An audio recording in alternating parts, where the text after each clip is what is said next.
Hello and welcome to Planet Coaster episode 22. In this episode, we are going to be building some shops and some flat rides. Now, I start off here with the some sceneries, just some trees really, for the Alpine wooden coaster, the Alpine Retreat. I was thinking this doesn't really look like Alpine-y, so we'll put in some trees and make it look more like an Alpine forest coaster. So after that, we get a message. Well, after that, I put in this flat ride because I fancy the flat ride here. There's enough space for one. We haven't got this one, so add in the Christmas colours. But after I finished this, I received a message like we normally do in the top left hand corner saying, "Many guests are thirsty." And that enraged me. Enraged me so much. I was like, fine, I will build all the drinks in one place and they got no excuse to be thirsty. So, yes, that is how and why I went on a shop building spree. And before they could say, many guests are hungry, I decided to do the same with the eateries. Now, you may notice at the end of the video that when building the eating establishments, there's another ride that is not yet in my videos. What I've done is I built the drink stand, went on to build another ride, and then decided to build the food stand. But I didn't want to have an episode just on the drinks and a separate episode. So what I've done is I've mashed the two building episodes together, then given it the roller coaster or other ride, a separate video so that the buildings are all in one area. So this is the Fairy Light Shock. Yes, you know those pesky Christmas decorations, the fairy lights, twinkly lights that may or may not work and may most likely be in a gosh awful tangle every year you try and get them out. Well, this is the experience of plugging them in, realizing one bulb's broken, and touching the empty wire. I've never done it myself, but I'm sure many people have. So, Fairy Light Shock. As you can see, this is just me going, I'm going to build every single drink station in one. There's no excuses for being thirsty anymore, guests. Bruh. So ridiculous that I do provide drink establishments throughout the park, and yet guests are always thirsty. I do not know what it is, but it seems in lots of games of other people on this channel on the tubes that many guests find themselves thirsty, even though they provided adequate thirst stations. So I don't know. Maybe they just are constantly thirsty and should be checked for their diabetes. True story. So just going back to gingerbread for this building, just fitting with the station aesthetics, making sure we have a 4 meter top. The reason for the 4 meter top, apart from because it looks at the moment too big, is the fact that it provides enough space to put the advertising boards on. Oh yes, we're catering to the establishment now, letting them put their shop names above them. But they are massive, so they needed a massive place. So it just ends with cones, just to make it a bit more interesting. Before we whack on the roof, and in this one, I actually do use some chocolate. I know, sacre bleu. I've been keeping away from the chocolates for some time now, but today I was like, no, I will use the chocolate, and the chocolate will be good. So, just making sure I line up the correct shop advertisement with the correct shop.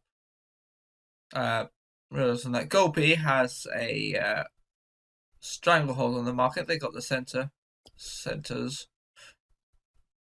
But actually, Pip Shop's got quite a few stores as well, so oh, a bit of a war going on about the drinks. So added is windows to complete the aesthetics of the outside. I couldn't be bothered to do the back of the building because, yeah, no one's gonna go there around there because there's no path.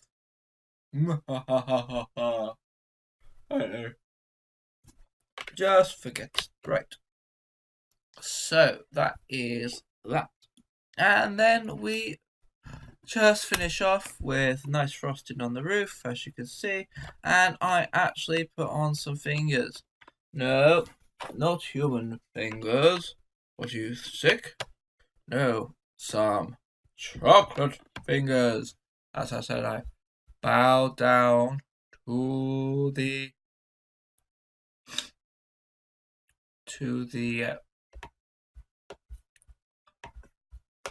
establishment and included chocolate in my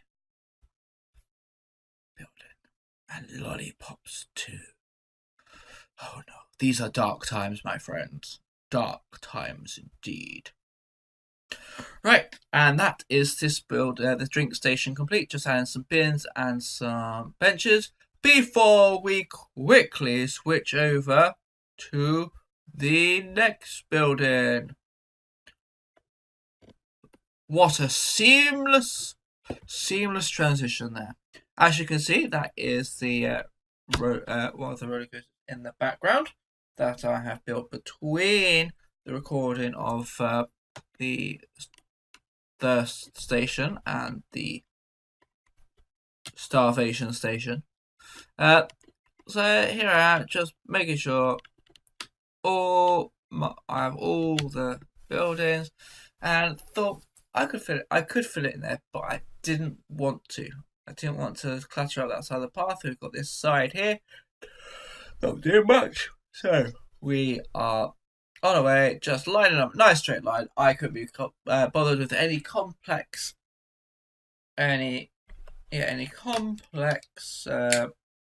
buildings, any eateries with pretend tables in the middle. Yeah, just straight on hatches. Hatch and go. That's what I say now. Just go to the hatch, get your food, and go away. So yeah, make this time, instead of using the gingerbread aesthetic, as you saw opposite, we have a castle aesthetic for the next ride. I went with that and used the castle aesthetic. I've said one word I've said too much today. Aesthetic. Castle aesthetic for this, and I think it looked quite effective. Building. Quite an effective building. As you can see, putting on the ramparts and then a nice flat roof as well, because what castle wouldn't be complete without ramparts, towers, and a flat roof? I don't know, Johnny, but it's definitely not one that I want to be part of. And so just making sure everything's tip-top, tippity-boo, and putting on some windows, also arrow slits, and then some advertisement boards for Chief Beef and the other shops. But it's just Chief Beef. It's just the best one though. Good name. Just great name. Chief Beef. Hello, Chief. I'm Beef. Hello, Beef. I'm Chief. Yeah. Yeah, sorry about that. Sketches hide back there. Anywho, just finishing off. Maxente! And then I actually saved this building because I probably need it somewhere else in the park. Same with I actually did save the drink station because I'm just going to put them a couple around the park, so that those thirsty guests go away, thirsty guests. You've been seen to. And yes, the path looks a mess with these little ramps, but I was at the end of my tether, so just have a ramp. But benches to finish off. And just for good measure, we've got a little space here. We're going to add a little rise that we haven't had in the park before. Because there were a few I was thinking, oh, no, that fit. Too big, actually too big, or we've had it in the park before. So just put in a little teeny tiny ride in. And we go, oh, found it. Excellent. Again, just placing the entrance and the park, having to go for a small queue just there to make sure we go past the roller coaster section. And bingo bango, we've got the Christmas spin. No, not Christmas. I've gone for the holiday spin because that is more lovely. Again, using the same archway, but a different signpost, trying to vary up my signs a little bit. Alright, and that is this episode done. So please like, comment, and subscribe, and I'll see you next time.